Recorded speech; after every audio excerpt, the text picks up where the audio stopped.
This is a BMW R1200 GS.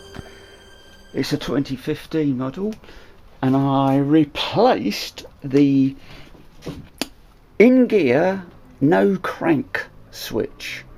You know about this, but I'll just tell you anyway. Your bike's in gear and you stalled it, you can pull in the clutch, restart your engine, and you're good to go. If you don't pull the clutch in, the safety mechanism stops you starting it. Right, my switch busted. Very easy to change. Under here, just here, there's the switch. There. It's held in place with what looks like a sort of wood screw. It's a Torx T08. I'll show you the old unit over here. This is what I took out.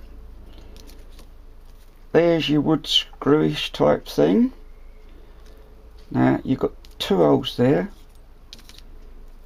The screw goes through that one, and that other little hole locates on a lug that's under the handle grip, or whatever it's called, the lever, that's it.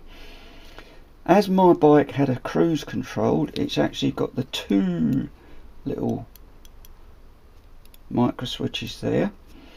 In 2025 it cost just over 60 quid.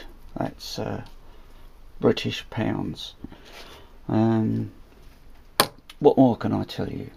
It was just a very, very easy job to do, and I got my bits from a company called Motorworks in the UK.